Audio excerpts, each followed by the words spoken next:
Introduction. The PMA Effect. There is very little difference in people, but that little difference makes a big difference. The little difference is attitude. The big difference is whether it is positive or negative. Napoleon Hill. Bandor atmat manastasya yenat maevat manajitaha anatmanas satrutve vartetat maiva satruvat. For one who has conquered the mind is the best of friends.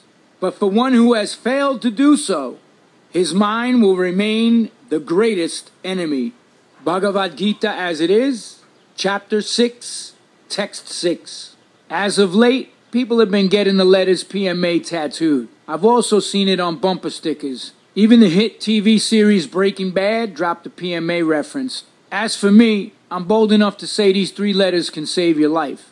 If you ask those who have overcome tremendous adversity and gone on to win at monumental challenges, you'll see that the primary factor of their success is, and I guarantee you, they will all give the same answer: developing and, more importantly, maintaining a positive mental attitude throughout. PMA. See, that's what separates the people who get their shit done from the ones who quit, who cave in when adversity strikes. Everyone faces challenges in life.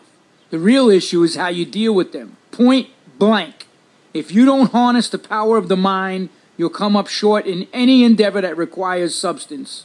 The first step in harnessing the mind's power is to grasp its nature, to understand how the mind works, and that the mind's a tool you can use to get to amazing places. Realizing the mind's potential by applying a certain set of methods is exactly what this book will do for you. Now let's get this out of the way right now, because I'm not one to bullshit you. The path is difficult, as is anything of substance. But if you're willing to work, to shed some blood, sweat, and tears when you're tested, you'll get there. Successful people have no illusions about what's required. They know life's no cakewalk, but they maintain a positive state of mind and use the tools they're given. So this book is not for those who always want to play it safe, who are never willing to take risks to get what they want. It's for those who know that anything of real value is dependent on the amount of risk you're willing to take to achieve it. The more something's worth, the greater the risk. If you don't have the proper mindset, without PMA, the faster you'll find yourself waving the white flag before you ever see the finish line. Seriously, think about all the times you gave up on something difficult and analyze why. 9 times out of 10, it was the voice in your head conning and deceiving you. That's what I refer to throughout this book as the enemy mind. We've all spent countless years with our bad habits. We aren't going to change those habits overnight. Change takes patience and determination. It's not a sprint, but a marathon. Actually, one of the cheapest tricks the disease called resistance uses to get you to quit in our instant microwave society is to teach you to expect immediate results. I mean, sure, you'll see positive changes even in the beginning, but the real change, that takes time, and you'll have to put the work in every damn day. Also, you should know that you'll be tested. The thing is to be able to identify your challenges as tests, work through them, and then move on. Understand that God, Krishna, Allah, Buddha, the universe, or whatever you want to call your higher power, isn't picking on you. Rather, you're being pushed. And that push is the only way you can advance as a human being capable of accomplishing amazing things. You think Michelangelo wasn't tested while painting the Sistine Chapel? He actually wrote a poem about the misery he endured while on that scaffold during those 4 agonizing years of his life. My stomach squashed under my chin. My face makes a fine floor for droppings. My skin hangs loose below me. My spine's all knotted from folding myself over. Yeah, he bitched, but he sucked it up and finished. He succeeded because he beat his mind with a stick every day, because that's how often the tests come. Over the years, I've read countless books, studied endless philosophy, met with scores of enlightened people. Shit, I even lived as a monk for a few years just to be all about it, as we say on the streets of New York. What I've learned is that the mind could be our best friend or our worst enemy. It's a tool in our tool belt, no different from a knife or a screwdriver. It all comes down to bringing that tool under control and using it properly. The process I've developed to do that comes from a lifetime of classes in the School of Hard Knocks and a decades-long search for truth, knowledge, and wisdom. I've presented the results in the PMA Effect. These methods are tried and true. Some of them date back tens of thousands of years to India's ancient yoga systems. Some are personal life lessons. Others come from persons who have, like many of us, overcome tremendous adversity and achieved amazing things in their lives. The bottom line, though, is that no book on self-improvement will benefit us if we don't apply what's contained in its pages. So apply the methods of the PMA Effect in your daily lives if you want to experience their benefit. I was born in 1962 and have been around the block a few times. I've actually managed to learn a few things. First and foremost, we're in this world together. If we help one another, we can change the energy on the planet from the condition it's in now to one of immense unity, love, and compassion. That will only happen if we work on ourselves first. It makes no sense for us to jump off the boat to save someone who is drowning if we ourselves can't swim. That'll just make it two bodies to be fished out of the water. Secondly, we must always remain ready to accept new ways of doing things, never thinking for a moment that we have all the answers. Personally, I'm still learning and trying to improve. I'm a work in progress, a neophyte on the path, but it's a path I'm happy to pursue daily and share with others as a way to pay forward the gifts I've received. The fact is, if people didn't snatch me from the turbulent waters of my life, I'd either be dead or in jail. That's not some cliche bullshit story either, my friends. That's real talk from a real New Yorker who was raised out on the mean streets. And yes, I'm still being tested daily. And yes, I'm still reaching out to those who inspire and lead by their examples. Which brings me to the writing of this book. As a result of the events in my life, I've had to apply everything I've learned over the years just to survive and stay on the path. I began to see a roadmap out of the mental hells we create for ourselves when our vision needs correcting. It's as if we have cataracts, and until they're removed, we can't see things clearly. The only way to remove them is through constant work and then applying what we've learned. You have to understand that life is all about being tested. You see, that's the checks and balances system to weed out posers, talkers, flappers, and wannabes, and keep them out of the way of the real deal motherfuckers who get their shit done under any and all circumstances. And mark my words, anytime you try to break free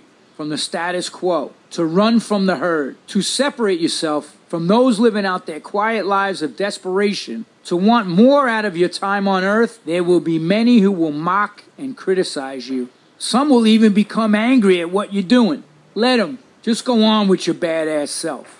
I can't even tell you how many people, even so-called friends, tried to tell me I couldn't achieve the things I've accomplished. I never choose to believe that poison.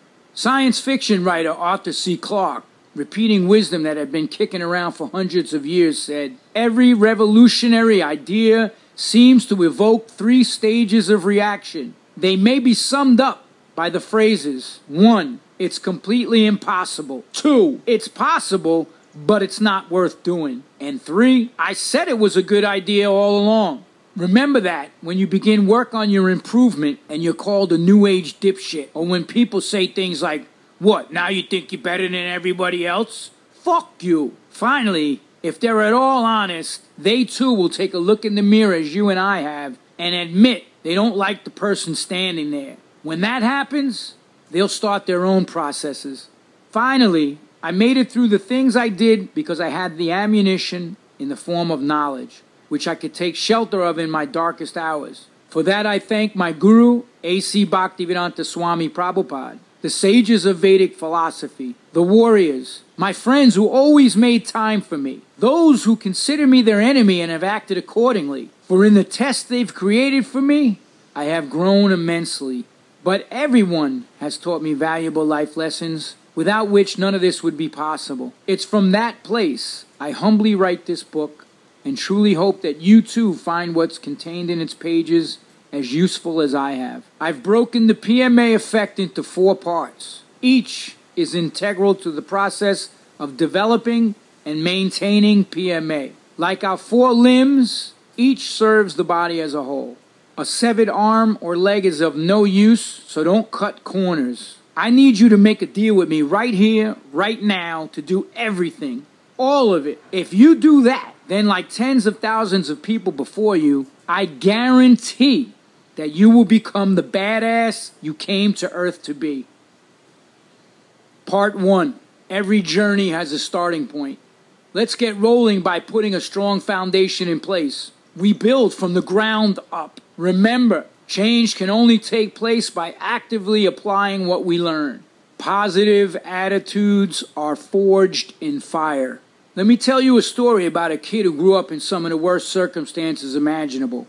As a young child, he had to watch his mother get punched around by his father, who was a prize fighter turned alcoholic. At a young age, he and his 2 brothers were taken away from that mother and placed in an orphanage, followed by an abusive foster home where the worst imaginable things happened for nearly 7 years. Finally, the state of New York social worker got wind of what was going on and had the state shut the foster home down. He was then placed at St. John's Home for Boys in Rockaway Beach. After a few months of that, he ran into the freezing winter of January 1977 and hit the mean streets at a time when the city was one of the most violent places on earth. He survived by muling heroin, hustling angel dust pills and weed, as well as breaking into stores and people's homes and stealing whatever he needed.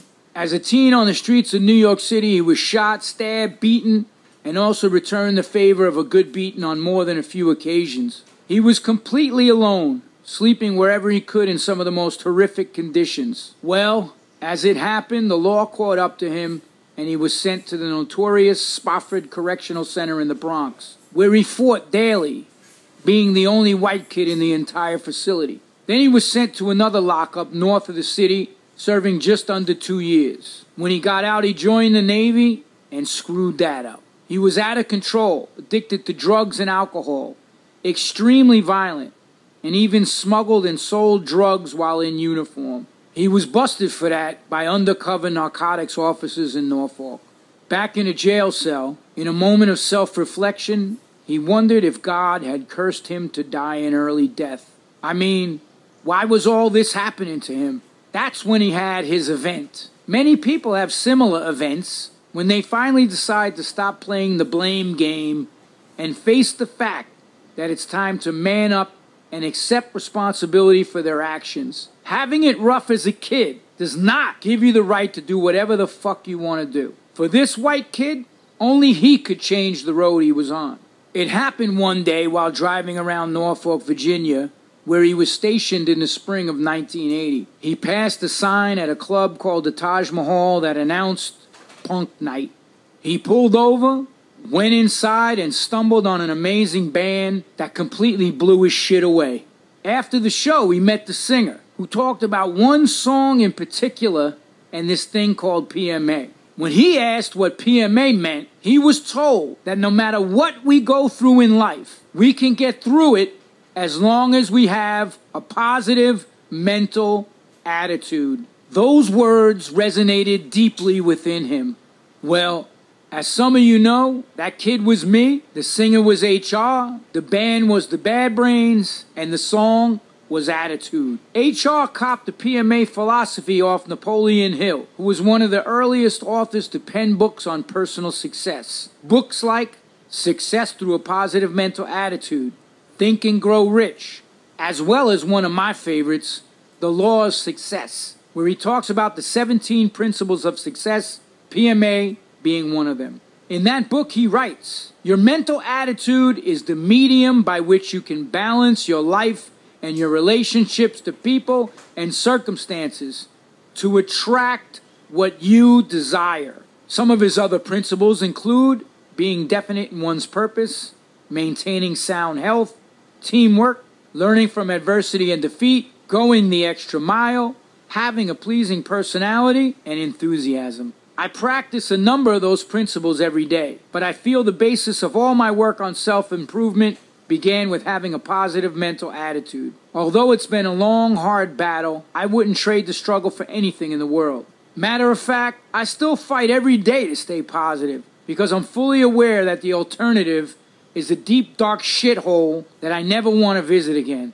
Alright, check this out. Some people say that when you hit rock bottom, you can only go up from there. That's bullshit. You can always fall lower. You can climb under the rocks with the worms and maggots and decaying carcasses. You can climb right into the shit, the muck, the scum, right down to a proverbial hell on earth. Unless, of course, you are willing to change. Well, I sure as hell was. I needed to, because I knew if I didn't, I wouldn't be around much longer. I knew where my train wreck of a life was headed. As badass as I thought I was, underneath the public mask, when I reflected on what was to come if I continued on my path of self-destruction, it truly scared the living shit out of me. Many of you reading this know exactly what I'm talking about. We all have a journey, and although no two people are the same, I'm sure you can identify with what I'm saying because you may be in some of those places right now or know someone who is. Well, I can guarantee you with 100% certainty that positive change will come if you're willing to fight for it. I'm not going to sugarcoat this with a whole bunch of new age, mumbo-jumbo bullshit about your aura or whatever. I'm not that guy. I'm the guy that's here to tell you straight the fuck up that you have to fight like hell, as if your life depended on it. Because in all honesty, it does. This process of developing PMA has worked for me as well as some of the most highly motivated, successful, badass people on the planet. I picked their brains to find out what makes them tick, how they got through the shit. And what I found was that they all possessed one very important quality. They kept a positive mindset no matter what was going down. So the choice is yours. You can decide to get with the program and see things in life as part of your growth, even when they appear to be a chain of negative events. Or you can choose to live in a world where you are the victim, where your shortcomings and failures are everyone else's fault, where rather than rolling with that PMA, you choose to live in a world of perpetual PMS. And yeah, guys, you can get that too. Matter of fact, I've had to stuff more than a few tampons down some D-bag's throat who made the mistake of bringing their crap into my area. PMA is much more than a tattoo or a phrase we throw around because it sounds cool. It's something that can change your entire life. It can open doors to incredible places and new dimensions and relationships to things you never imagined possible. It all begins with the attitude you walk around with, the energy you put out in the world, because it will attract a particular type of energy back to your life. That ain't some smelly Birkenstock wearing hippie shit either. It's coming from someone who, because of my stubbornness, had to keep learning in the school of hard knocks. So PMA, in essence, comes down to how we deal with life. How do you react to tough situations? Do you fly off the handle when the pressure's on? Or stop, take inventory, assess the situation, and figure out the best way to move forward? Here's an example. As a young man, I was angry and extremely violent because of the abuse I had suffered as a child. I lashed out at everyone around me. I self-medicated with drugs and alcohol and never looked for a way out of my suffering. That nearly cost me my life. Then, as I started taking an internal inventory, I found myself beginning to heal. Day by day, I put what I was learning into practice. And bit by bit, I turned the corner on all my bad shit. I'm not special. That's what it takes for everyone. Rolling up your sleeves and getting dirty. Never taking shortcuts. That's how you pull yourself out of the crap and work toward achieving a positive mindset. Every day, you have to monitor the ebb and flow of your thoughts, desires, and actions, and question where they will get you in terms of reaching your goals. Fire can be an all-consuming force that burns everything to the ground. Or it can be used to forge a sword to help you cut through the ignorance and the maya, the illusion. You can use fire to help you see things for what they are, to gain perspective. Like fire on a blacksmith's forge, fire forges our character. It does so through burning, challenging us, Your true character is only revealed under pressure. The greater the pressure, the greater the revelation. We're all trying to make our way in the world and be happy. In order to succeed at happiness, we must find out what we're made of. There's no half-stepping with that. You must challenge and invest in yourself. You have to welcome life's tests and be prepared to enter the battlefield, ready to fight under any and all circumstances, to cut down the three great enemies: negativity, self-doubt, and resistance. The only way to win this war is to remain steadfast and determined, to fight to the end. So, my friends, enter the battle with the greatest weapon in your arsenal, your PMA sword. Get a daily practice. Pay attention here, because what you're about to read is one of the most important aspects of this book. Despite how much work I've done on myself, or what I've been able to overcome and achieve, if I don't have a positive foundation in place through a daily sadhana, meditation, spiritual practice, my mind can and will lead me to negative places in the material world. Sadhana is your coat of armor against bad vibes. I learned this when I was living a monk's life. Every morning we were up at 2 a.m. No time for bullshit. Every minute of every day used properly, aimed at growth. That's exactly why you need a daily practice, a regimen, whether it's yoga, meditation, a swim, a workout, maybe just 5 minutes of mindfulness in your busy day. Use it to look inward and take inventory. Trust me on this. It will pay huge dividends. That's why when people look to me for help, the first thing I do is some troubleshooting. I ask, "Okay, Joe, what's your program?" They use that term in lockup. I was asked the same question when I went to those maximum security prisons for scared straight in the 1970s. The Lifers group asked me what I was doing each day to better myself while I was still locked up. Ask me? Shit, they screamed it in my face, but I had no answer. For us, it's a little different, but the essence is the same. What internal work are you doing each day to better yourself? If the answer is nothing, therein lies the root of your troubles. If I start working on a huge calculus problem, but start with 2 + 2 = 5, then everything else will be wrong. It doesn't matter how many hours it takes me. All my work is useless.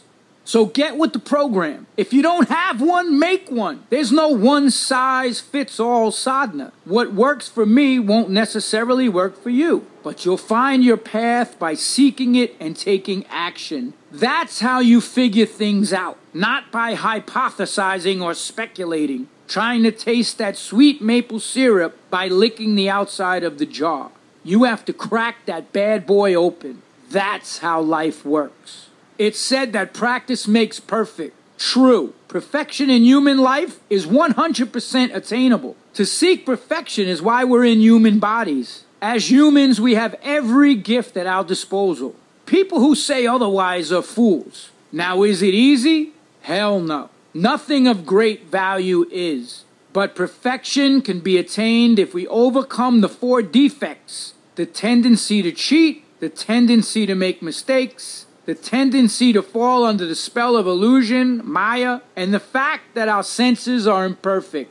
These defects are causing us trouble, but all 4 can be cured by doing intense internal work. Something confirmed by India's ancient Vedic literature, by gurus, and by other enlightened beings. Enlightened beings, wisdom literature, and realized spiritual teachers, gurus, provide the checks and balances system that helps us keep straight. I don't give 2 shits about what atheists say as they deny the existence of God. They never opened the jar of maple syrup to taste what's inside. Instead, they've only speculated or denied that maple syrup can be sweet or exists at all. Anyone who has actually tasted maple syrup knows what I'm talking about. Their denial is called frog in the well philosophy. Please allow me to elaborate here. One day, a frog leaves his well and goes out to see the sights. finally finding himself on the shore of the Pacific Ocean. On his return, he tells the other frogs in the well, none of whom have ever left the well, about the great body of water he's just seen. The other frogs want to know how big the ocean is, so they start trying to compare their well to the ocean.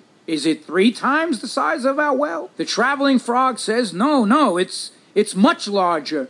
Go see it for yourself, then you'll know what a wonder it is. But his friends don't want to leave the well, so they continue their line of questioning. Is it 4 times bigger? 20 times? 100 times the size of our well? All the while, the more adventurous frog tells them to just take action. Leave the well and have the same experience he did. But no, they'd rather stay where they are, speculate, and deny that there could ever be a body of water bigger than something they can compare to the one they know. You get the point? Don't be like those frogs. Find your practice and dive into the ocean. Discovering my sadhana was crucial for my development, but I had to work out a lot of kinks in it and in myself as well. I've also monitored the sadhanas of others I've known for decades, not to judge them, but to learn. I like to observe people. That's why when people say things like, the years haven't been good to him or her, I know that more than likely it's because that individual hasn't been good to him or herself. The key to developing sadhana is consistency. Consistency is how you get good at anything. Martial arts, yoga, swimming, running, writing, and especially at keeping your PMA. You have to show up constantly, especially on the days you don't want to. Lately, I've been practicing the Wim Hof method of breathing. I do it in the morning, but sometimes I feel like, hey, I'll do it later. That's a trick of the enemy mind. You know as well as I do that 9 times out of 10, you will not get to it later. When I put things off that I made a deal with myself to do, I feel like shit because I gave in to resistance. On the flip side, after I do my breath work and practice my mindfulness and meditation, I feel I can accomplish anything. That's because all energy flows from that higher place, the spiritual center that is our essence. Every one of us are part and parcel of that higher spiritual nature. That's what unites us. All of us. When you're united, you don't look at others and judge them based on their material coverings, their bodies. You see everyone as equals at that very basic spiritual level. Imagine how fast we could fix the planet if we all worked out from there. PMA is an investment in yourself, and you better your chances of attaining it if you practice. So in the beginning, take baby steps if that's all you can do. At least you'll have a starting point. Just try to invest in yourself by putting something into your internal bank account every day. It may be that your schedule on a particular day only allows you 5 minutes to meditate, do some breathing exercises, a little yoga, or maybe even read some philosophy. The point is, when you do your daily practice, when you make that effort, it pays dividends in the form of letting you begin to turn the corner on some of your problems. Just keep chipping away day by day and always work from the inside out. Work that farm. One of the things I do is take an inventory of how I spend my time. Time is our greatest commodity, and all the money in the world can't buy back even 1 millisecond of it. That's why I ask, what will these particular thoughts, words, or actions do for me, and how will they get me to where I want to be? And if I realize I'm going nowhere, I stop those particular thoughts, words, or actions, and I change course. You're shaping your future right now. You've planted a seed of PMA just by picking up this book. Every day you're either planting seeds that will produce fruits of positivity or planting weeds that will choke the life out of your fragile PMA seedling. This farmer analogy is great when trying to understand this. So let's take a look at it. An organic farmer readies his soil by plowing. Turning the soil over increases the soil's oxygen content, and it kills the fast-growing weeds that can crowd out the desired crop by competing for water and essential nutrients. Next, he adds organic fertilizer to the soil, essential for plant growth because it makes more oxygen available for the plant's roots. Then, and only when the soil temperature is right for seed germination, does he plant his seeds. Then during the growing season, he makes sure the field has sufficient water and nutrients. Think of plowing as our daily positive thoughts and actions. Positivity gives the vitality we need in our lives in order to grow. Positive thoughts tend to uproot negative emotions, the weeds in our analogy, or prevent them from taking root. The fertilizer is the company we keep. Good, positive farmers who themselves have raised or are trying to raise a PMA crop feed us the knowledge and support we need to raise our own PMA crop. Watching them and their process can prepare us for the road ahead. We know that timing is everything, so waiting for the temperature to be right requires patience. And when it's right, it requires action, planting your seeds. So make sure you're well prepared for any of life's tasks. Once you've planted your PMA seeds and whatever companion plants you need to support it, keep your field sufficiently watered by filling your days and nights with activities that give you a sense of well-being. Those actions should be of a positive nature, obviously, and not things that drag down your consciousness. Reading this book and applying what's in here means planting seeds and farming for your future. You'll have positive yields as long as you plow, weed, fertilize, watch your ecology, act when the time is right, and keep your crops watered. It's not by accident that I'm putting this practice section right up front.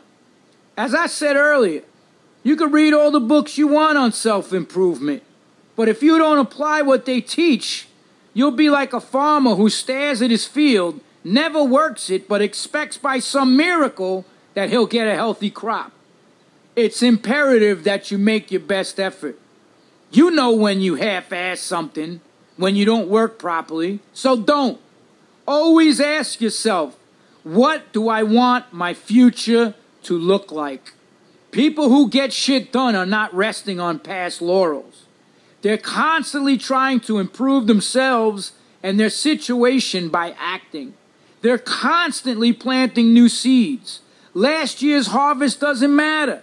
What matters is today's and how we want our future crops to turn out. Don't let weeds take root and don't waste time. Get out there, bust your ass, and work that fucking field. Survive to thrive. Every day above ground is a good day, Johnny. You know who told me that? A friend who survived time in prison, spent decades addicted to drugs, and was almost murdered on several occasions. This kid had one tough paper route, as they say. When he did finally kick the bad shit to the curb, well, I've never seen a more positive person in my life. Every morning he got to open his eyes and see the sunrise. He considered it a blessing. He survived a ton of bad shit, and with the gift of his new life, he made damn sure he used his time on earth to push himself, to try and be better than he had been the day before. I saw a post today on Facebook. It's okay if all you did today was survive. I get that. You're not going to have a huge breakthrough every day. If you think that you are, you're sadly mistaken in setting yourself up for a letdown. Life is ebb and flow. You're going to have good days and bad ones. Take them in stride. Appreciate every day. Learn to survive. Then you'll figure out how to thrive. Every day for the last 38 years plus, the first thing I do when I wake up is touch my head to the floor and say my mantras. I give thanks for the gift of life, for all the tests that brought me to where I am. It starts my day off right. It's a mindset, you know, this whole PMA thing. You develop it slowly, day by day, as year after year you grind out each and every win against adversity. Now, just imagine for a second how someone who just survived a near-death experience treats the following day. How she watches the sunrise, breathes the air, looks at the trees, watches the birds, acts towards others. She doesn't take any of it for granted, that's for sure. We have to look at each and every day in exactly the same way, as a gift. Have you ever watched those nature shows where caribou have to cross a river filled with crocodiles? Them caribou ain't fucking playing. Their instinct and will to live pushes them to do whatever it takes to make it to another day. Those who are passionate about doing positive shit don't need to be forced to act on it either. Through practice, PMA becomes instinctual. They can't wait to get to a new day. They welcome life's challenges because they're aware that challenges only make them stronger. Now, on the other side of the coin are those who get a jolt or a jolly from being negative, by being an asshole to people or talking smack or finding fault. I know people who live for that shit. That type of energy won't sustain them. It's limited. History has proven this fact time and again. In the end, positive wins over negative every time. And that's why you have to walk with PMA. Have the mindset to be thankful for the fact that you've been given another day on the planet to fulfill your dreams. Do everything in your power to make those dreams a reality. That won't happen if you get caught up in petty bullshit with petty-minded people. My boy who went through all that told me straight up, I got no time for drama. I had decades of wasting my time with it. I'm trying to get somewhere now. Be all in. When people tell me shit's not going the way they want in life, I always ask them how much of themselves they've invested in what they're trying to accomplish, regardless of what that may be. Building a career, bettering a relationship, getting fit, whatever. If it's not 100%, I tell them straight up they got no right to complain. I see this a lot with people who move to New York City from other places to live out their hopes and dreams. I can't even tell you the number who pack up and move home. A common denominator of most of them is that they didn't fully commit. They got caught up in the nightlife, the partying, maybe a destructive relationship or two, or any of the other distractions a place like New York City can offer. I compare those distractions to the jewels on the head of a serpent. At first you're attracted by the razzle-dazzle, but as you get close, bam, death of desire. Maybe even actual death. I've seen it happen to those who got caught up in the drugs and the alcohol. Listen up here. That's why you have to be all in. You have to go after what you want. Remove the obstacles that hold you back from your dreams. Life is a high-stakes game. Winner take all. Always remember, right now there is someone working his or her ass off to get the position at work you covet. That acting role you're preparing for. Maybe the MMA fight. That qualifying spot in the Boston Marathon. Or the Kona Ironman World Championship. There are hungry people out there. And hunger makes you one determined son of a bitch. Believe me, I know. Starving as a kid in that foster home made me what I am today. Back then, I had no choice in whether or not I could eat. Now, it's up to me. I never want to go back to that physical hunger. So every day, I get up early and I work my ass off. That way, I'm sure that when opportunity, timing, and luck meet, I'm prepared to take advantage. That's success. And it comes from engrossing yourself wholeheartedly in the work, whatever that work is. If I know one thing for sure, it's this. Without completely immersing your energy in the tasks in your life, you will never achieve the results you desire. Find a career, not just a job, but work your ass off until it comes. A job is something you have to do to cover your bills. A career is something you love and would be willing to do even if you don't get paid. You simply love doing it. Many struggle between career and job because the work you love really doesn't always pay or pay well enough. So we have to work for our maintenance, then do a double, then go home and work on whatever it is we really want to be doing with our lives. When we work hard and keep a positive mental attitude, even when we're working our job, even when we don't want to be waiting tables or working construction, the muse recognizes our hard work and lends us a helping hand, bolstering our inspiration, creativity, or in some way providing opportunities to do more. Then there are those who have the opposite mentality. I've met them countless times in New York City. I'm talking about those who work a job but do it with a shitty, stank-ass attitude. Think of the waiters who are texting and gabbing about their latest audition with their coworkers while your food sits cooling and the cook is ringing the bell for them to pick it up and give it to you. And God forbid you complain. If you do, they give you the gas face. Man, fuck you. I ain't no waiter. I'm gonna be a famous actor. Yeah, homie? Well, congratulations on that in advance. But for now, you're my waiter. So go get my fucking soup already before I drop a monologue on you that you definitely ain't gonna like.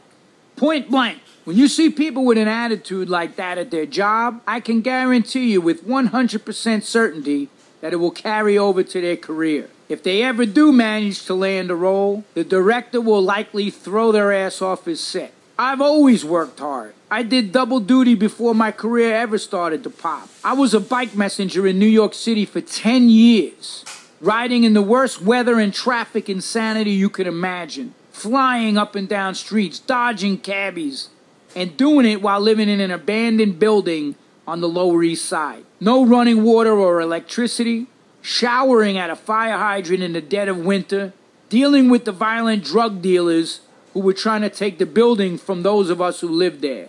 I've also done 12-hour construction shifts with both jobs. I've then gone home and banged out scenes for my script, penned words for a song, or wrote pages for my books. I have no patience for crybabies, whiny fucks, self-entitled trust funders, or lazy fucking bastards. When I worked my jobs, I did it with a smile and with PMA. We all have bills to pay and need money. Work your ass off and then use every spare minute you have for your career. I'm still doing that. Shit, I recently painted a friend's apartment to make extra cash. Even though I have a major publishing deal on the front burner, I hustle and do whatever it takes when I'm working hard because I know I'm also putting the hours into my career.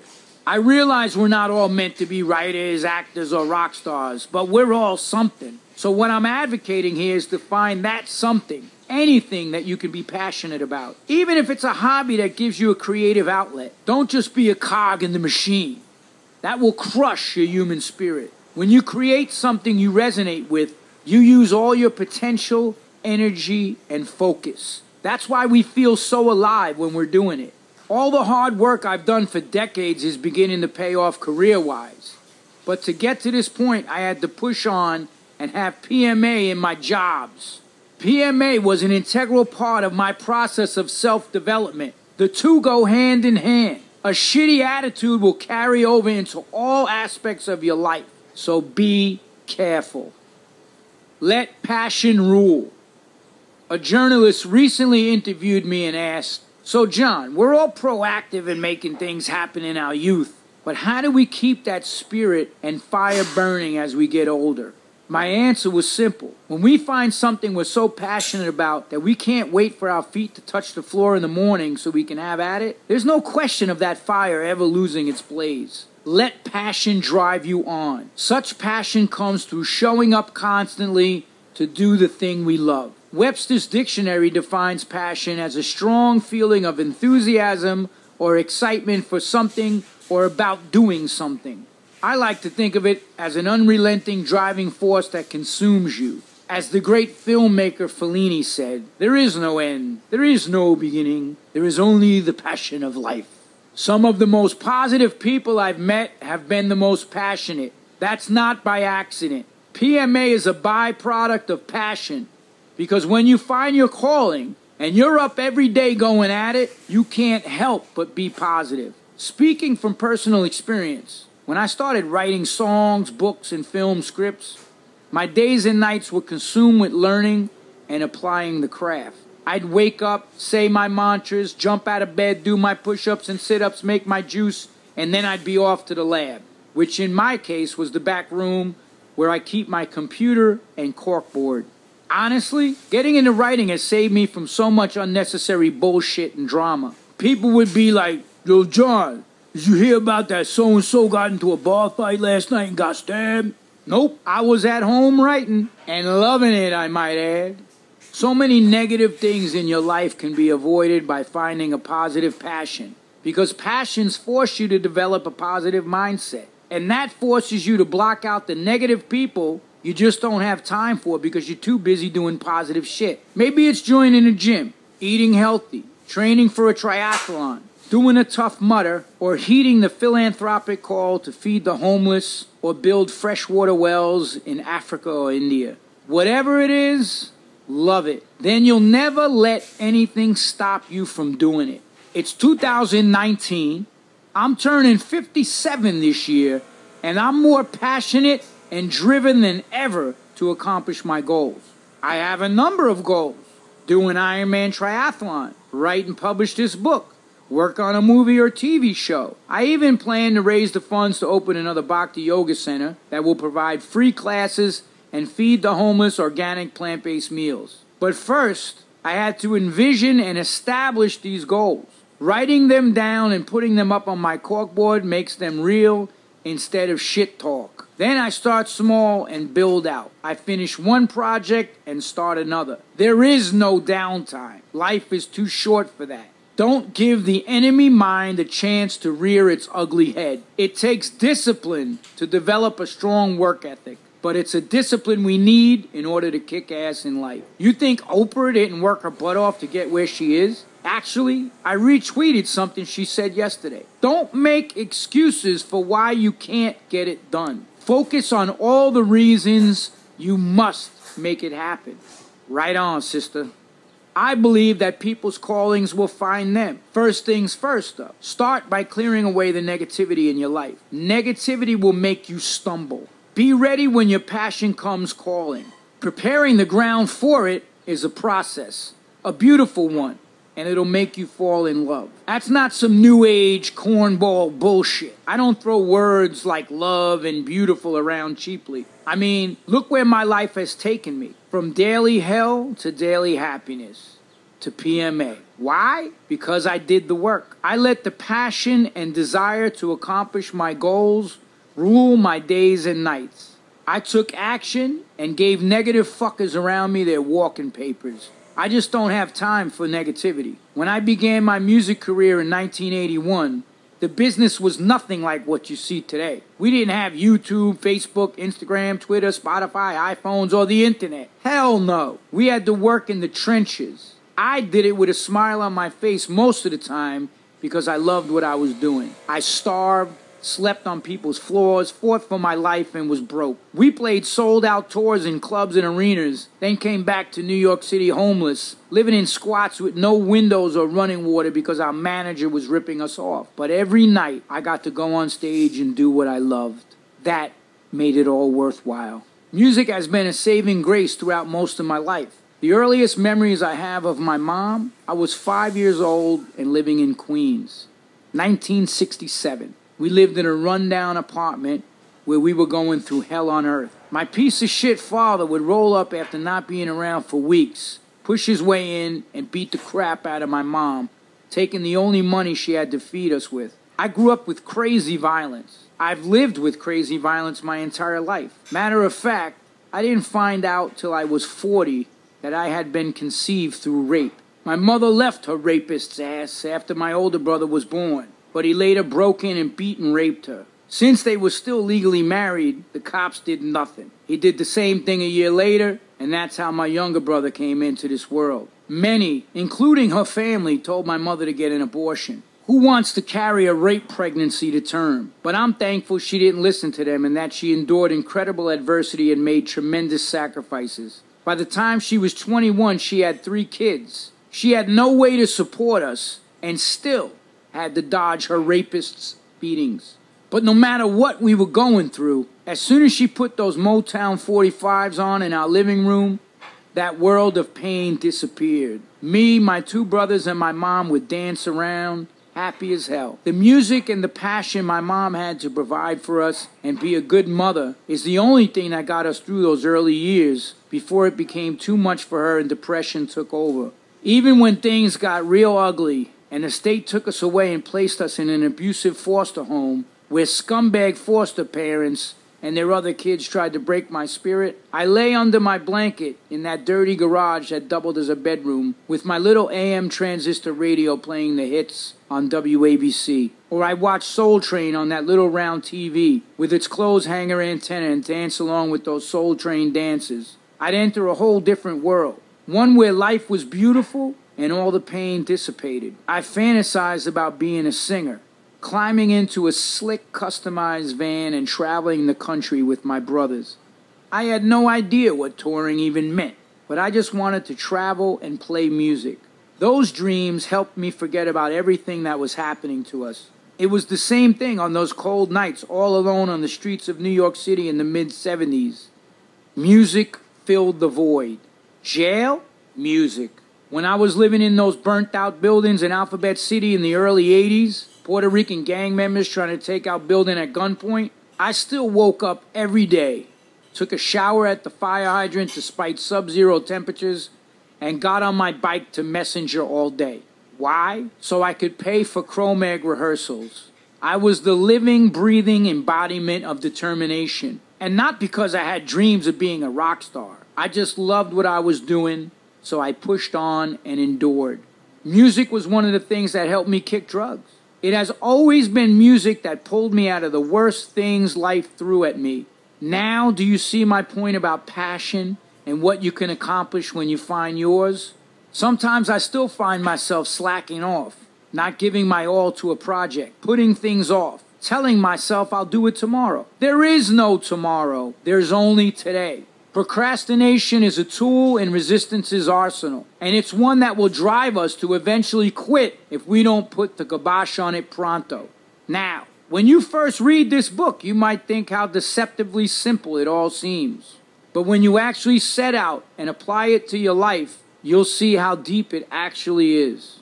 I'm telling you right here, right now, passion is a true gift, and there's nothing more I want for any of you than to find your passion, because that passion will open to you a world of amazing gifts. Perhaps this section will inspire some of you to push forward with passion and offer the world your amazing piece of literature, an album, or a film of great beauty, substance, and depth. Lord knows we need what you have to give. My writing guru, Mr. Robert McKee, told me there's a direct correlation between the decline of values in society and a decline in the arts. Look at the condition of the arts today. All this dumbed-down, rock star fantasy crap poisoning the youth. Reality TV stars with their photoshopped asses filling the pages of magazines. Their lives devoid of any type of higher consciousness. Or some jerk-off who's got guns and money telling you how he's the shit. It's all poison, free from any type of revolutionary thought. Cheap entertainment makes us all puppets of corrupt governments. That's why one tyrant said, kill the artists first. They are the free thinkers in society and the most dangerous. The real messages are out there, though. They're just not in the mainstream. You have to look for them in the underground. Music and other forms of art make you free thinkers. Nowadays, everyone is told to work like an ass in the factory or join the military to fight some overseas corporate war, to become robots incapable of thinking for themselves, controlled by the garbage lies the news media puts out, slaves to consumerism. I'd like to think that most of you reading this are trying to make yourselves and the planet a better place, one we can leave for the next generations better than how we found it. So whatever your passion project is, push through and arm yourself with the knowledge of this book and others like the Four Agreements and the Bhagavad Gita as it is. Develop the determination that little John Joseph had and make a better life for yourself. See things through to the end. When I asked a member of the Bad Brains, a band that had risen from dirt poor, from the ghetto streets of D.C., to become the most legendary punk band on the planet, what drove him? He looked me dead in the eye and said, I had to. What else I got? Nuff said, Daryl. So let me ask you, what's your passion? What are you here to give? What gift can you offer the planet that no one else can offer in the same way? What makes you jump out of bed in the morning? That thing you never get sick and tired of. That thing you get so engrossed in that you never want to stop. You find that, my friends, and you will be one happy, badass motherfucking human. Never minimize. When you're facing a problem, instead of dealing with it, do you tell yourself that it's insignificant? If you answered yes, be careful. You can only avoid problems for so long before you explode. People have a tendency to ignore problems, such as issues with people, debt, disease, obesity, and so many other things. Don't. You need to take action and address your problems immediately. If I have an issue with someone, I deal with it head on. It's the best way to do it. Don't hold a grudge. Clear the air and your mind. Be tactful. Don't be rude. You'll feel much better and you won't be stressed. If there's a health issue, I do the same. No problem fixes itself. Letting a disease progress only intensifies the illness. The one area people try to minimize is stress. They avoid dealing with what's causing it, but stress catches up to you. Small problems only become huge issues the longer we avoid them. When stress levels increase, it leads to debilitated health, which leads to a negative mindset. Not to mention the negative ways of dealing with stress. Drinking, smoking, medication, over or under eating, and taking your stress out on others by letting your temper explode. So don't take a back seat in your own life by minimizing things. You're the driver. Stay in the driver's seat and take charge. Deal with things when they come up. Some may not like the fact that I'm brutally honest and tell them when they piss me off or do some foul shit. But you know what? I don't care. I call it as I see it, and you should too. It's part of being impeccable with your word. More on that later. I also appreciate when people tell me I'm screwing up, that I'm wrong. That's a real friend, not some kiss ass who tells you you're the greatest thing since sliced bread. The fact is, if several people in your camp are telling you the same thing, that you're fucking up, perhaps it's time for you to address it. Don't let small issues in any area of your life spiral out of control to become major problems. Always deal with them as soon as they arise. Accept blame. Take responsibility. We live in a world of cause and effect, action and reaction. As such, life is about interactions with others. You do or say something to loved ones, people you work with, or Joe Schmo on the street, and there's always a reaction to what you've said, favorable or otherwise. Transferring blame instead of sitting back and analyzing the situation, perhaps accepting that you were wrong, means we don't have to fix ourselves. Nah, man, fuck that. It's their fault. Bullshit. That, my friends, is the quickest way to a negative mindset because we constantly make ourselves victims instead of taking action that can direct a situation toward the positive. This is a principle that took me years to figure out, and I'm still dealing with it. As I said, I am a work in progress. I'm not writing this as if I'm cured.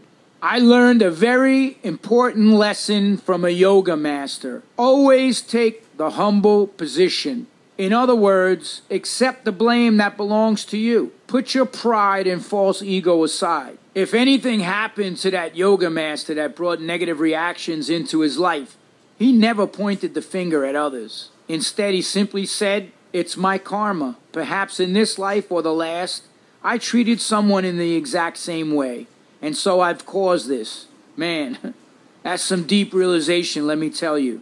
I mean, take a fucker like me, for example, who in the past has admittedly done grimy shit. Yet, I'm still ready to blame the next guy when things happen. Then there's this dude, living the life of a saint and talking like that. Wow. It really made a lasting impression on me. I see this a lot when people fail in their careers. Instead of accepting the fact that perhaps they could have done things differently, that maybe they were the ones who fucked up, or that maybe they just didn't work hard enough, it's always the other people's fault because everybody's out to dog them. But oh, how we love the success when it finally comes. Then it's all our doing, right? Look, if things aren't happening the way we want them to, it's no one else's fault but our own. We have to fix them. No one will do it for us. So stop passing the buck and playing the victim. Do the work and man up, as they say on the streets. That goes for you ladies as well. Just sit back for a moment and imagine a world where everyone puts this principle into action. They all accept responsibility and look at themselves and their shortcomings instead of passing the buck and blaming others. If every man, woman, or spiritual or political leader took the humble position like that yoga master, we'd fix this planet's problems within 24 hours. The truth is, we can't worry about others. You don't control how others deal with things. You can only control yourself. So stop the blame game, put this into practice in your daily life, and watch everything around you change for the positive. Eventually, others around you will catch on, and if they don't, well, there's an old saying in India, the dogs may bark, but the elephants must carry on. Just do you, and don't get caught expecting things to always go your way. Well, I was a humble fucker, and he still acted like a dick to me. First off, if you say you're humble, you ain't. Second, by expecting a particular result, more than likely you'll be let down. That's why you always have to act just for the sake of the act itself and not its result. It will change nothing if you develop the mindset of thinking you can always control the outcome of the things you do. You can't. So always take the humble position. Turn that mirror around and look at yourself before you pass the blame. Develop positive friendships. Let me declare it boldly that 99.99% of any positive progress I've made in my life has been due to the people I've spent time with. That also works in the opposite direction. You know, such as when I was fucking up bad.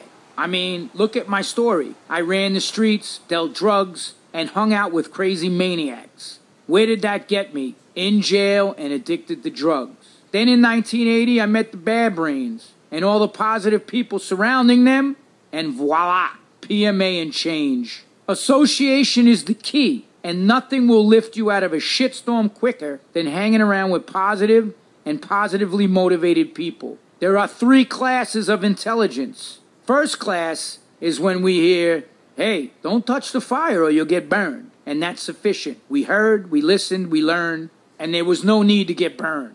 Second class intelligence is to hear the warning not to touch the fire and then to touch it. We get burned, we learn. No need to repeat the mistake. We learn the hard way. Third class intelligence means we touch the fire over and over again. We don't learn from instructions or our own experience. Personally, I've always fallen somewhere between second and third class intelligence. Perfect example. Even after I learned a lot in the early 80s by associating with a drug addict, in 88, after my so-called best friend and bandmate Harley robbed the band on tour, I quit the Cro-Mags and again became deeply addicted to drugs. I smoked crack, drank alcohol, took pills, and was almost murdered several times. I kept going back to touch that flame, and I got burned again and again. That's why now I'm very careful about who I spend time with. My associates are all first-class intelligence types, and after nearly 3 decades of good association, I'm slowly moving toward that as well. Again, it's a process. You can't expect overnight success because it doesn't work that way. We are so hard-headed and stuck in our ways. Our conditioning runs so deep that it just takes time to change, perhaps even an entire lifetime. But we must gain access to sadhus, people with first-class intelligence and knowledge in order to cut the ropes of our own ignorance. Actually, the Sanskrit word sadhu literally means one who cuts. But even after we gain access to good association, it's still up to us to act on the knowledge they offer. Remember, there are no armchair philosophers allowed on the PMA path. You must do your work.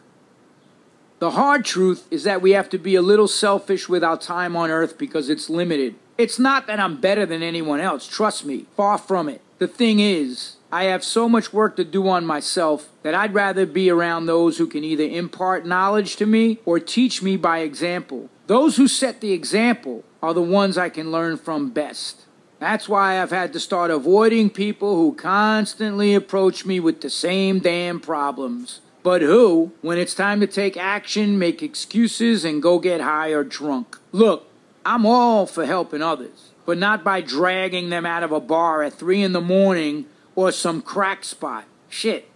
Are those fucking things even around anymore? The point is, we have to establish, build, and maintain positive association and friendships. Then when we have issues, or are plagued by demons of doubt, or the enemy mind attacks us or whatever, there will be people around us to help us pull our head out of our ass. Then there's the flip side. Someone saying, let's go get fucked up and talk about it. You know how many people solve their problems doing that? Zip. Zero. Zilch. Dealing with your issues in that way only magnifies them. So take inventory constantly. Monitor your friendships and who you spend time with. See what those relationships and friendships are based on. If it's not to bring about positive change, but a destructive end, cut them loose. At the beginning of my journey, I had to spend a lot of time alone. Because quite honestly, there weren't too many people back in 1981 on the punk scene in New York City or on the streets getting down with the higher knowledge. Alone time is important to a degree, but we're not by nature loners. We're made for teamwork. It's in our DNA. Why do you think we start this or that society? Because we're part of the human collective. Do you know what society I seek out these days? The PMA Society. Those people who can inspire me. Those who thrive even under intense pressure or in adversity. I seek what they have. I beg for their knowledge and wisdom, hoping a bit of what they got will rub off on me. You should do the same. Start small, build out, get your shit done. Whenever I'm facing a huge task, to find a place to begin, I start by breaking the task down into simple steps. Then I build out to grand leaps and bounds. Why do this, you ask? Simple. Let's take, for instance, finishing this book. If I just sit there and think, holy shit, how the hell am I going to write all these pages and fill them with ideas? The pressure of that question crushes my desire to even begin. So I start small. I list ideas I'm trying to convey and write them down on index cards. I pin those to the corkboard on my wall. Now I can visualize what has to be done. Visualizing is a vital part of the process. Beginning with breaking a huge task into component parts means I started on it. And that's the main thing, to start. Otherwise, you're just going to be stuck in park, trying to imagine the end of the journey, but you'll never even get your ass in gear. Remember what I said about value? Good things don't come cheap. It may take weeks, months, even years of preparation to get there. But by learning a few tricks, you can keep the mind positively engaged and enjoy the journey. That goes a long way toward finishing something you've started, no matter how difficult things get, as long as you're willing to suck it up and push through the inevitable obstacles. On that note, I want to tell you the story of a girl who went to the same gym as me a few years back. I observed her for months. When she first came in, she was easily 70 pounds overweight. She decided to give boxing a try. At first you could see she was intimidated. Everyone else was skipping rope like a pro, hitting the bags, and able to do crazy amounts of core and cardio work. Still, she showed up every day with a smile on her face and ground through her workouts. I even saw her puke on one occasion. Well, I hadn't seen her in a while because I was traveling. And then when I did, holy shit, I barely recognized her. She had lost all the extra weight and was now one of the people boxing and hitting her reps like a pro. She impressed the shit out of me, and I went up and told her so. She said the reason she was able to do it was because she took it one day at a time and swore never to give up, even when she didn't want to train and was sore. The mental tests came, no doubt, but because she set a goal for each day and broke her tasks down, she got through it and achieved her fitness goals. In Stephen Pressfield's amazing book, Do the Work, he writes, "A child has no trouble believing the unbelievable, nor does the genius or the madman. It's only you and I, with our big brains and our tiny hearts, who doubt and overthink and hesitate." Personally, I chant the acronym KISS constantly.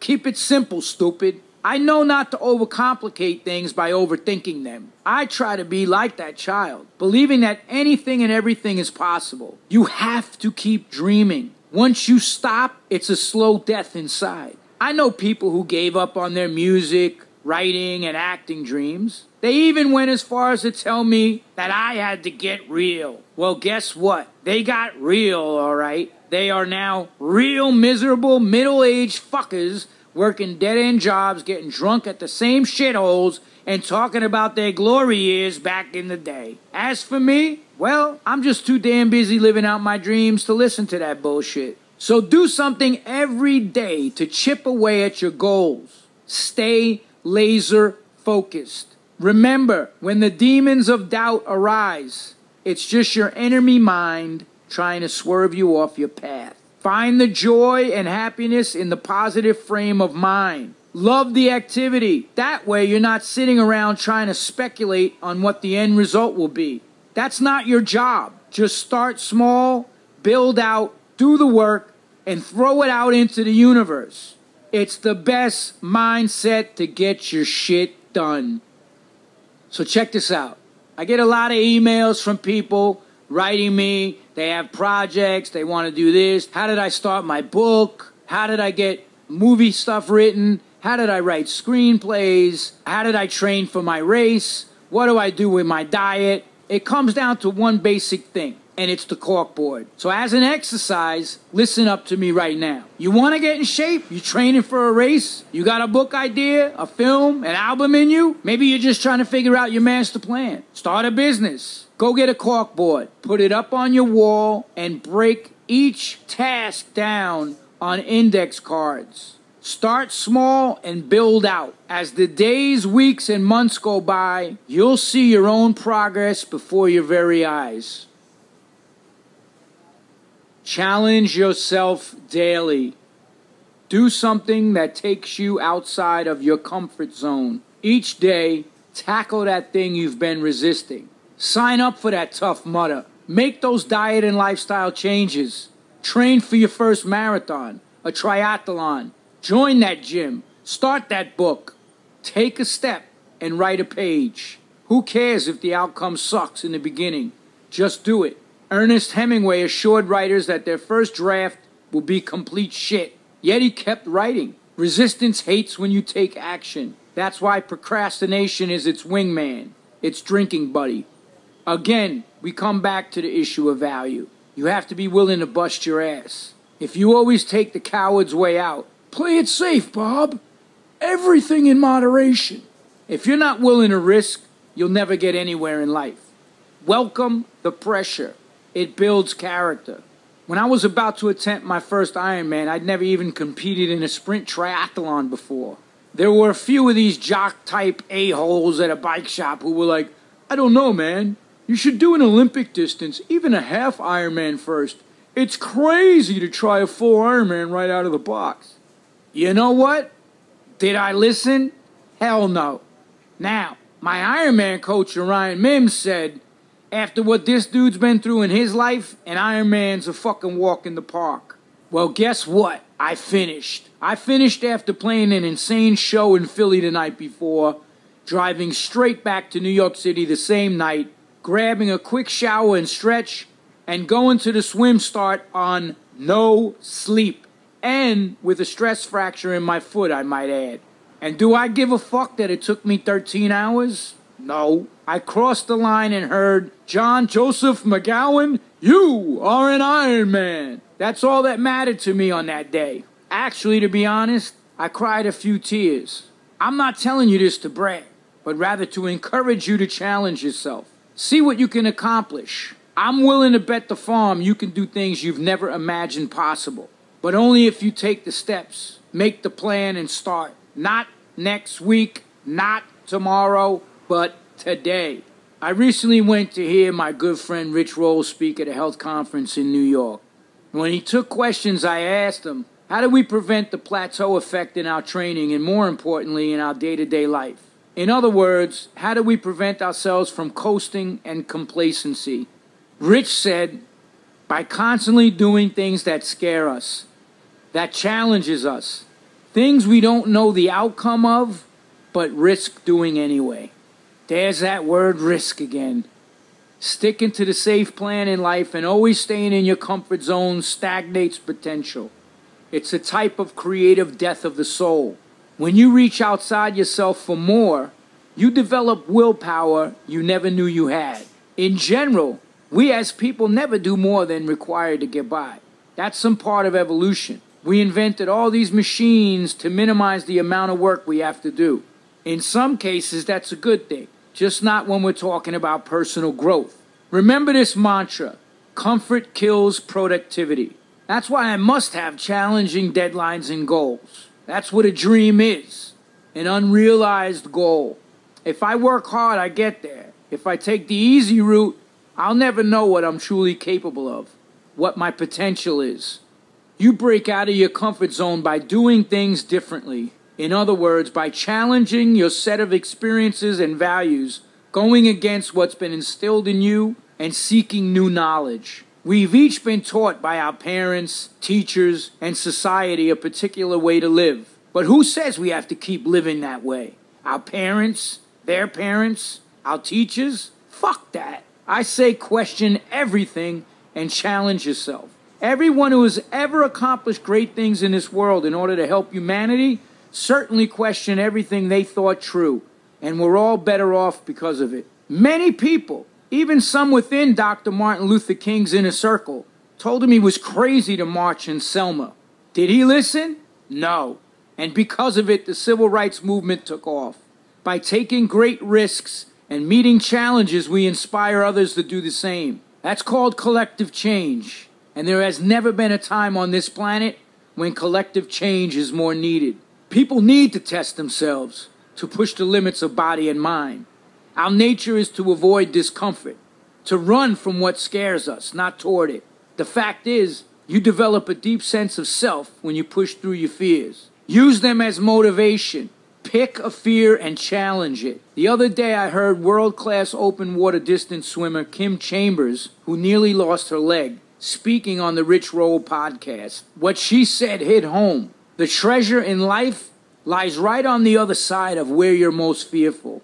Bingo. Those places are where the real gifts lie in wait, where you hit pay dirt, where you will experience the greatest transformations possible. When we put ourselves in uncomfortable situations, both mentally and physically, it causes brain cells to develop that we never thought we had. New muscles manifest to help us get the job done.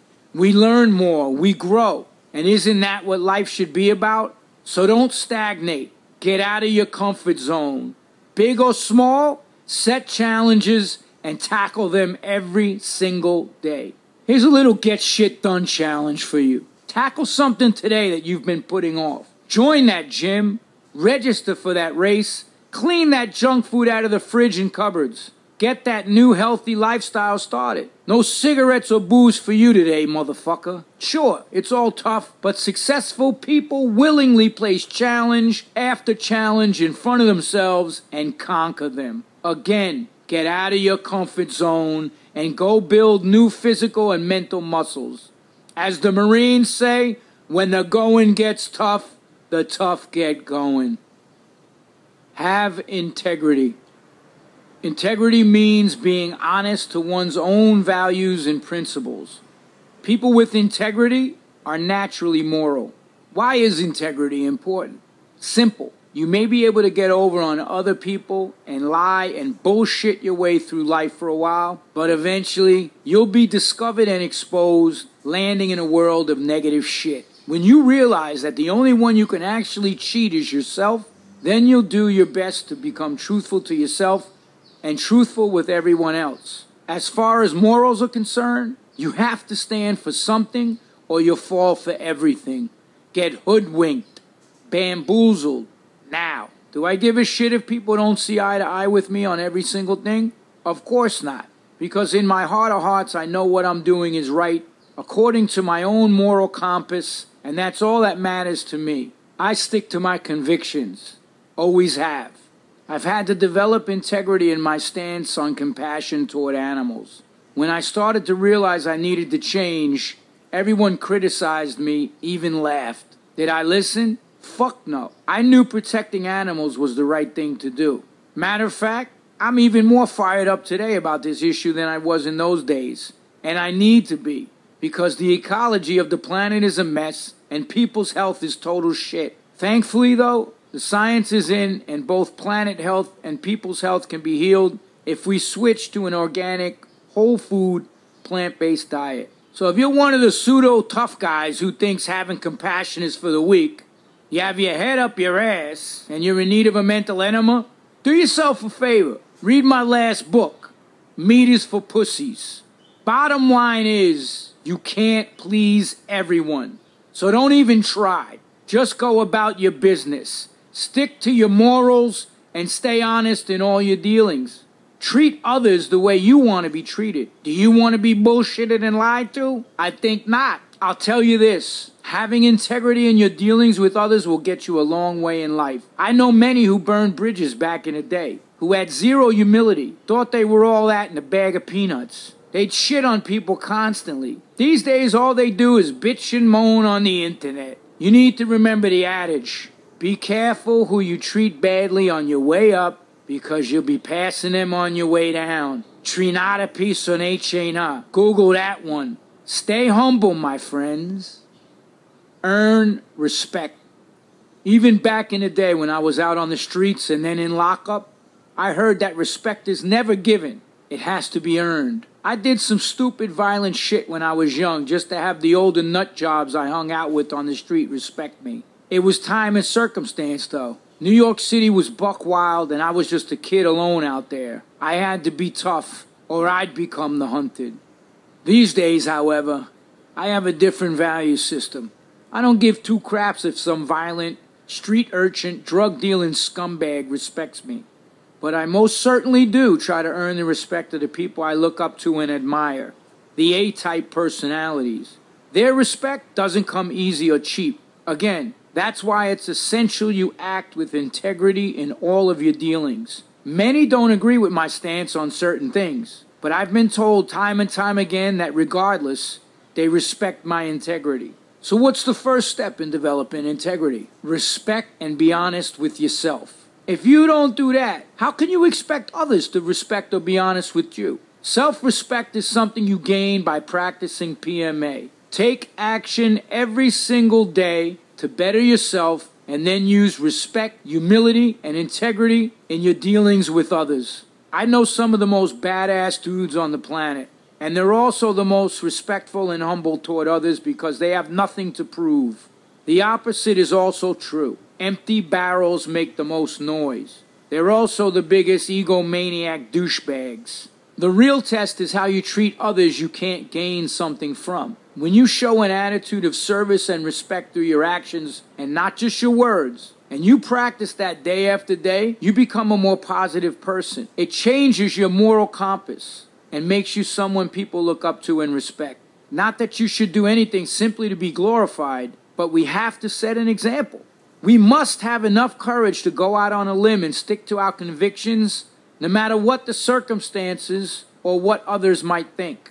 Let's imagine again how successful a society we could be if everyone practiced respect for themselves and others, if they all remained humble, if instead of judging and criticizing, we showed love and respect. Just imagine what could happen. Again, I'm not someone that throws the word love into every other sentence, but I'm also man enough to say it's what the world needs more of in these crazy times. Respecting others is the first step in loving them. If we're truly trying to better ourselves and this planet, that endeavor comes with a hefty price, but it's one worth paying. Respect encourages kindness, demands integrity, honor, and acknowledgement of the value of another living creature on this planet, whether great or small. If you want to change the destructive course humankind is on, develop and maintain this mood. Set goals and visualize. As of late, I've been doing some motivational speaking at inner city schools and even to young adults in prison. Many of these kids are in gangs, come from broken families, and are using drugs. The ones who are locked up have made mistakes, but there's still hope for them. I can relate. I've been there. One of the first schools I spoke at was out in Bed-Stuy, Brooklyn. When I walked in, I heard one of the kids say, Who's this white motherfucker trying to tell me some shit? Well, as we sat in that library and I told my story, their attitudes changed. They could see past my skin color to the fact that I was indeed one of them. The next thing I did was pull out my passport to show them that I've been all over the world in my travels as a musician, author, Iron Man, and speaker. Then I asked, do you know where 99% of all the dudes I ran the street with or was locked up with back in the day have gone? Back to jail, an early grave, or back to the streets, homeless and drug addicted. The point I wanted them to get is that you have to set goals. You can't float aimlessly through life. I asked them what they wanted to do with their lives. Many didn't know. I tell them they have to dream outside the box. They have to visualize what it is they want to do in life and then go for it. Be all in. We need to have goals. And when we find that thing, it's back to the corkboard. Write it down and pin it up. Then you can take the necessary actions to achieve it. You make a roadmap toward a goal, and that's when the next phase comes. Routine discipline. When you set a goal, you go after it. You allocate time for it. You beat the enemy mind with a stick every day, and you make it happen. You don't make excuses. That's why I have zero time for bullshit. It's all about challenging myself by constantly establishing goals, eliminating obstacles to the best of my ability, and keeping routine discipline. The military knows all about routine discipline. In training, they make you do things over and over just to make sure you get it right, that you're paying attention to detail. In yoga practice, routine discipline is sadhana. Having a routine and working hard at it is a sure way to strive for perfection. If I know I have to finish my next book, film, or race, you best believe that shit's up on my corkboard so I can visualize my goal and take the routine discipline steps to smash the fuck out of it. Every time you finish something you start, you develop confidence and a can-do positive attitude. Robert McKee always tells his students that he makes no guarantees about what will happen if they finish their screenplays. But he did promise us what will happen if we don't. Nothing. Again, it comes down to having a passion for something and doing it because you love it, regardless of the result. In the beginning, you get credit just for showing up. But then you have to stay motivated mentally and physically. Continue to set the bar high, stay challenged, and stay on course. As Rich Roll says, set goals that scare you and do your best to smash them. When you're setting goals, make both short and long-term ones. The short-term ones give you small victories that build self-confidence and help you push on to the long-term ones. I find that the happiest, most successful people are those who can constantly set and accomplish goals. But be realistic. Setting goals you can't yet achieve, for instance, planning to run a marathon you know you don't have time to train for, gets you nowhere. Because when you don't get the desired result, you'll feel negative, and a quitter's mentality will kick in. That can be a road to depression. So be realistic with your goal setting in the beginning. Yes, I signed up for an Ironman right out of the box, but I also knew I'd get it done because I had the work ethic to do it.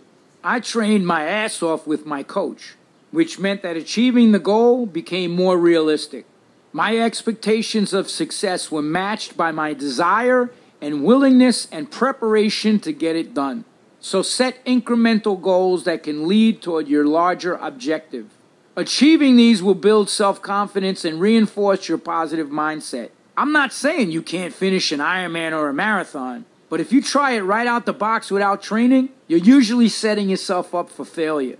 As I said earlier, start small and build out. That's what I do with everything. The first step is visualization. I'm telling you right now, if you follow suit, nothing can stand in the way of you achieving your goals.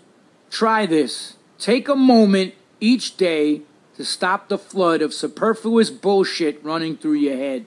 Turn off all exterior forms of communication.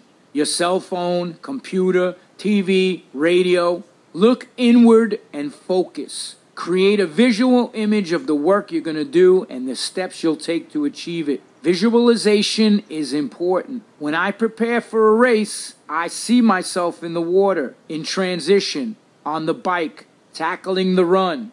It works. Setting goals, visualizing the process, then taking the necessary steps leads to success. If you can dream it, you can be it. Look for a mentor. One who thinks he or she has it all figured out is fool number one.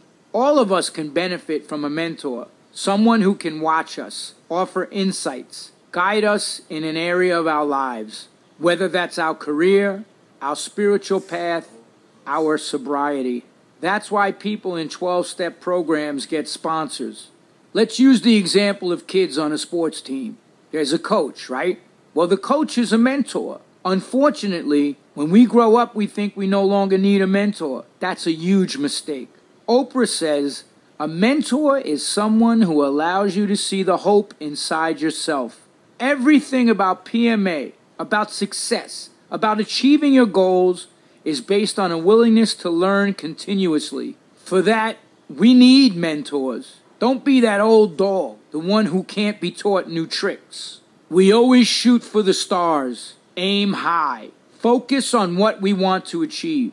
But how will we succeed if we never share our plans with a mentor who has walked the path before us? Someone who could look at our plans from a different perspective is helpful. When a pilot's flying in zero visibility in bad weather, he or she has to rely on radar and the air traffic controller. Similarly, accepting instructions from a mentor helps you get to your destination. You also become more committed when others are invested in seeing you reach your dreams. The key to any relationship with a mentor, teacher, guru, or sensei is to be diligent about choosing a good one. There are many charlatans out there, and if you mistakenly choose one of these parasites, you're screwed, at least for a while. There are those who teach simply to bolster their egos. They want to lord it over and control their mentees, not help them. If I know there's a thief in the room and I don't warn you to safeguard your valuables, how am I your friend? So that's what I'm doing here. Heed the advice, choose wisely, and when you find the right mentor, surrender to the teacher-student relationship. Each one, teach one.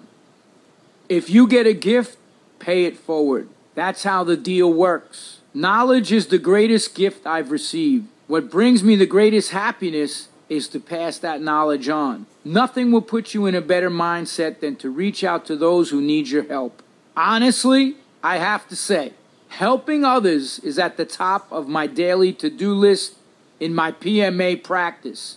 Taking time to help others is noble. I'd never be where I am today if others hadn't helped me. I can never forget my duty to repay that. Life is a test, my friends. A test to see what kind of character we really have. What we do and how we treat people when the cameras are off and there's no praise. There's a term in Bhakti Yoga that says true devotional service must be unmotivated and uninterrupted. Khalil Gibran, author of The Prophet, writes, there are those who give with joy, and that joy is their reward. In other words, act selflessly, not expecting payback for your service. When you do this, you take the focus off yourself and your ego and look to the greater human collective. It's not about what have you done for me lately, but rather what I've done for them. When society loses touch with this ancient wisdom, we become focused on I, me, mine. Imagine millions of people with this selfish attitude, and we'll have today's world. Remember, actions speak volumes over words. Be a person of action, not somebody offering lip service. Be a role model who knows example is better than precept. If we lead by example, if we do, people will follow. Anytime I tell my friends I'm cooking and going out to feed the homeless, and I invite friends to help, they line up. Good leaders lead from the front. I believe that those of you who are now taking the time to read this book truly do have a desire to improve yourself and the planet. Why shouldn't you try to mentor others to pay it forward? With humility, of course. If you've achieved positive results, people should follow your lead. That's not ego talking. It's the process of positive collective change at work. And God knows we need it in these crazy-ass times we're living in, especially the American youth. I've personally witnessed kids and adults do amazing 180s because somebody gave a fuck enough to reach out and mentor them, to give them guidance and advice. Those mentors took time out of their busy day and gave a shit. Giving a shit is compassion 101. I know of no better way to become a better human being and to gain and maintain PMA than to help and mentor others. I try and remind myself of this every day. I even began signing my emails and letters, "Your friend in service, John Joseph," just to drive the point home and remember that my purpose in this life is service. Others before me have sacrificed much by serving others in order to make the world a better place. My guru, Srila Prabhupada, left India at 70 years old, boarded a steamship with $7 and a case of books, crossed 2 oceans in treacherous conditions, and arrived in New York City alone. He even had 2 heart attacks on the way. He landed on the Lower East Side and taught Bhakti Yoga for free, slept on the floor, lived with no possessions, and went out daily to chant in public. One of the first things he did when he had a handful of followers is print Vedic knowledge and distribute it and feed the needy. In his mind, everyone was needy. His food was an offering of love, and he could think of no one who didn't need love. Imagine that level of selflessness and dedication to mentoring others. Some have given their lives to helping others. They've believed strongly in helping others as a way to make the world a better place. They know it only takes one person at a time to change, and that individual change leads to changing everything. If we truly believe in what we're doing, we'll risk everything, including our own lives, to do it. As Dr. King said, life's most persistent and urgent question is, what are you doing for others? There's always more of ourselves to give. On my path, it stated that Krishna, God, wants from us what we're holding back. Krishna wants us to give it to others in order to help them on their path. We don't lose when we give, we gain. The path of Bhakti Yoga is based on serving others. In the big scheme of things, it's not just about personal growth, but the growth of everyone. We have to become team players. As the saying goes, we're only as strong as our weakest link. Empowering others by mentoring them is the most effective thing you can do to make a difference in the world. Health is wealth. Stop eating that crap. When the diet is wrong, medicine is of no use. When the diet is correct, there is no need for medicine. Ayurvedic proverb. Come on now. You knew this shit was coming from a dude whose last book was called Meat is for Pussies. But it isn't just the meat that fucks you up. As that book states, it's all the other bad shit as well. The processed food, the dairy, the GMOs, preservatives, and chemically treated foods. The smokes, the booze, and the laziness. So let's get this out of the way right now. If you don't make the necessary changes to what you're ingesting every day, you'll never get anywhere in this process. It's like trying to light a fire and throwing water on it at the same time. I can speak from personal experience on this because the catalyst for my change came when I thought about what the hell I was eating. That was the spark that lit the fire. When I cared about the vehicle housing me, the passenger soul, when I stopped all the bad shit, crap food, drugs, alcohol, then the light came on. I can't stress enough how important proper food choices are. They affect your emotions and thoughts. They change your body right down on the cellular level, and they affect your consciousness. People tend to forget this mind-body-soul connection when it comes to food. You see, when you wake up and decide to eat healthy, it means you give a shit. Your body will thank you for it. Your frame of mind and your consciousness become positive. You'll then look for ways to improve other areas of your life. The opposite reaction is there if you don't eat properly. If you sit around checking your Facebook all day, gossiping, playing hours worth of video games, spending your nights in the bars and fast food shit shacks, your body will break down. It'll get diseased. You'll also be in a bad mood most of the time and more than likely will be spiraling downward into a serious case of depression. Think of your body as if it were your car. You are the soul, the driver within. You witness everything. Now, if you want this vehicle to carry you through your life properly, just like with your car, you have to do maintenance. You have to put the right stuff in. Unfortunately, these days, people seem to care more about the upkeep of their cars than they do about their bodies. That shit has to stop, because trust me, an unmaintained vehicle can only be speeding toward a very nasty head-on collision. But if my words aren't enough, do yourself a favor and go visit a kidney dialysis center, cancer ward, or hospital where people are fighting for their lives. Ask them if they'd wish they'd taken better care of their bodies, or if they do things differently had they realized the consequences of their actions. These days, quite a number of people are starting to wake up, leaving their dinosaur diets behind. You know, the meat and potatoes, artery-clogging, cheesy, gastrointestinal nightmare bullshit they were force-fed as children and taught to think was good for them. In part, the wake-up is because they're sick and tired of being sick and tired. Their quality of life is shit, and they're shelling out hundreds a month for meds to treat curable diseases like IBS, Crohn's disease, high blood pressure, heart disease, type 2 diabetes, high cholesterol, and the rest. All of which are related to diet and lifestyle. It's fucking insane how many Americans are on meds these days. There's a health crisis in this country, an obesity epidemic. True of other developed countries around the world too. And it's because of what we're stuffing into our faces. The tide is beginning to turn on this now, though, because people who've switched to a whole food, plant-based, non-GMO organic diet have been able to say goodbye to their bottles of pills. Some of them were even near death, but they've reversed their health issues. Now, you and I love to hear stories like that. They inspire us, motivate us to change.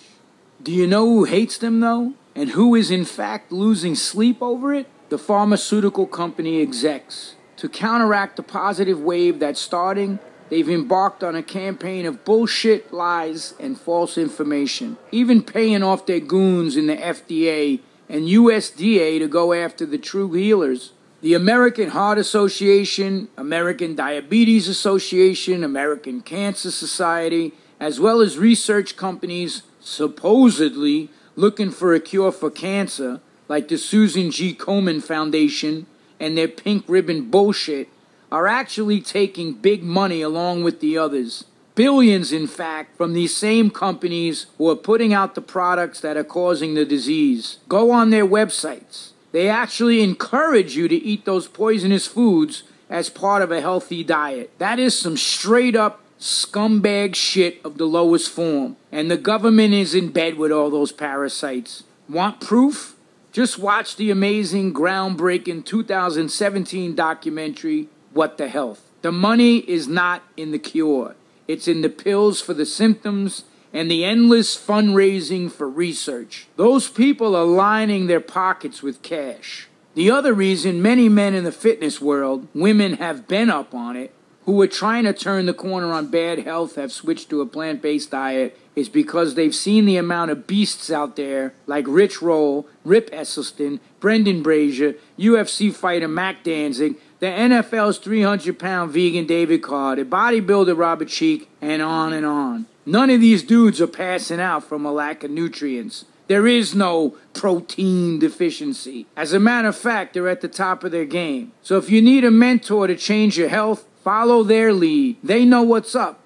Fact. You can't out-train a bad diet. That's why I eat meals loaded with high-level organic plant-based nutrients. The body is a machine. Regulate it. Do the necessary maintenance. Work out. Eat right every day. And that machine will run like a badass. I see so many people training hard in the gym, but then making shit food choices. I've been at this for over 38 years, and I'm dialed in on my nutrition. It's helped me keep a positive mindset even in some of my darkest hours. A healthy body is a healthy mind. When people wake up and eat crap like bacon, eggs, and greasy fried potatoes, toast, butter, and coffee and the rest, it's like throwing a wrench in the works. And if that's not bad enough, when your body has to work so hard to digest all that poison, the mental processes slow down too. you go into a food coma. You've seen it. People passing out on the train in the morning, drooling on the person next to them. Definitely don't make bad food choices at night either. All of that crap rotting in your colon, boiling like toxic sludge, will cause acid reflux. Eat to live. Don't live to eat. Food is fuel. Food gives me crazy energy to thrive in my training, which I know I must do in order to remain balanced. People always ask what a typical day of eating looks like for me. So here you go. 5 daily bullet points for health. 1. Always drink clean water when you wake up in order to flush the body of toxins. You can even put a little organic apple cider vinegar in it to help remove toxic waste in the body. I try to drink at least a gallon of water a day, every day. I even bought a water filtration system because I hate the fluoride and other chemicals in city water, and buying water in plastic bottles is bad for you and the environment. So make the investment. Get the poisons out of your water. You'll save a lot of money in the end. And by the way, cook with that clean water as well. 2. Never skip breakfast and always eat as little processed food as possible at that meal. Fresh juices, fruits, sprouted whole grains. I like to eat as much raw food as possible in the morning because raw foods are alive with enzymes and don't slow my digestive system down. Also, if you fail to prepare, prepare to fail. So bring good food to work. Otherwise, you might get tempted to make that hellish fast food shit shack stop with your coworkers. No bueno. 3. Complex carbohydrates are fuel. Don't skip on them and follow those crazy no-carb, low-carb diets or that whack-ass paleo diet.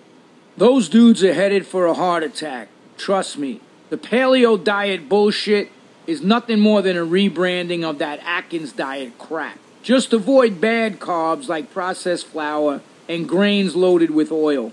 4. Eliminate all animal proteins. You don't need them. They're highly acidic and stress the body. Always remember that meat is from a rotting corpse. There are dozens of plant-based protein options out there. Use Google. Remember, knowledge is power. Learn, study, read, educate yourself. Watch Forks Over Knives, Food Choices, Eating You Alive, What the Health, Simply Raw, Vegucated. There are others too. All of them present the truth about food. These films are real game changers, which is, by the way, the title of another movie that will be out in 2019. Game Changers. 5. Eat a wide variety of foods and learn how to cook them. I did, and it's why I've been able to stick to my path. I learned more about food as I learned to cook it. It's amazing how far the plant-based diet has come in restaurants over the last few decades. That's why I crack up when people ask, "What do you eat? Salads?" I'm like, what the fuck do you eat? KFC, Mickey D's, and Jack Off in the Box? Look, don't stay stuck on stupid like these 1980s Mama Luke throwbacks in their tiger stripe workout pants, walking around drinking from 3-gallon jugs of God knows what and asking me where do I get my protein. Do some damn research and find out why the plant power movement is catching on. If you're transitioning from the standard American diet, sad, and yes, it is sad, and need meat substitutes, go for it. Just make sure they're non-GMO and organic. Take your time. Don't stress or obsess. Stay chill. We don't need any more macropsychotics running around out there. Stress causes disease and can cancel the benefits of a healthy lifestyle. I want you to make progress and gain ground you won't retreat from in the war against disease. Food for thought. What we choose to eat is responsible for much more than our own health. Environmentally, meat, dairy, fish, eggs, all animal production is destroying the planet. Don't believe the hype the corporations pushing this crap have thrown out to you over the years, attaching negative stereotypes to environmentalists as if saving the planet is something dumb. I mean, are these fucking people stupid or what? We live here. We destroy it. Where the fuck are we supposed to go? Pluto? That's just ignorance. If you have kids, you need to think about what you're leaving them. And what about their kids and future generations? How can you refuse to change? Watch the amazing documentary Cowspiracy to see the real environmental impact your food choices have on the earth. I also need to mention the badass karma involved in confining, torturing, killing, and eating all these animals. If you truly want to attain PMA, you have to think about all aspects of life on planet Earth, not just the ones we think are important. How many people clean Fido's ass with baby wipes and then let him sleep in their beds, licking his balls on your pillow while you support the animal industry's death camps? We can't bury our heads in the sand anymore. We have to turn the corner on this now and decide that what we put in our shopping carts and on our dinner tables is a huge step towards saving the planet and ultimately ourselves. If you want help on understanding this, pick up a copy of my book, Meat is for Pussies. I've given great info and tons of easy-to-make recipes all up in that bad boy. PMA and plants for the win. Exercise like you give a fuck. The New York Times recently wrote an article on a new study published in JAMA Internal Medicine that helps shed light on how important regular exercise is. Researchers with the National Cancer Institute, Harvard University, and other institutions gathered and pooled data about people's exercise habits from 6 large, ongoing health surveys, winding up with information about more than 661,000 adults, most of them middle-aged. Using this data, the researchers stratified the adults by their weekly exercise time, from those who did not exercise at all to those who worked out for 10 times the current recommendations or more, meaning that they exercise moderately for 25 hours or more per week. Then they compared 14 years worth of death records for the group. Allow me to quote what they said. They found that, unsurprisingly, the people who did not exercise at all were at the highest risk of early death. But those who exercised a little, not meeting the recommendations but doing something, lowered their risk of premature death by 20%. End quote. Got it? Even a little exercise every day can improve your health and help you live longer. Studies also show that people who exercise regularly benefit by a positive mood boost and lower rates of depression. When you exercise, your body releases chemicals called endorphins. Endorphins trigger a positive feeling in the body and mind, not so different from what morphine does. For example, the feeling that follows a run or workout is often described as euphoric. That feeling, known as a runner's high, is usually accompanied by a positive and energizing outlook on life. There's just no excuse for sitting on your ass and being lazy. Don't bitch and moan about how your life sucks if you don't take the initiative to change it. Reduce your nonsense activities like watching hours of TV, playing video games, or trolling the fucking internet and replace them with exercise. I'm not telling you gotta go out and run marathons or do an Ironman, but even some brisk walking will turn the tables on your mood and health. Remember, every journey starts with that first step, so get to stepping. Many people who work out keep a training log, but you should also keep a nutrition log. You can't out-train a bad diet, so monitor not only what you eat, but when you eat it and how it made you feel. In other words, do you eat when you're stressed out or down in the dumps? Often, people eat to self-medicate when they're feeling down. They feel great for a few minutes during and after their so-called delicious treats from hell, but then they feel guilty or drained of energy, so they have reduced productivity. I'm speaking from experience. I've self-medicated with food too and paid the price. The U.S. and most of the developed world is in poor health and overweight, and this leads to debilitating disease, depression, and ultimately the vicious cycle of prescription meds. That only furthers the downward spiral. I attribute a lot of the way we eat to corporations hiding their dirty little lies in food commercials, which make their crap look so enticing. Don't fall for it. Watch the films I mentioned. They paint the real picture of what's going down.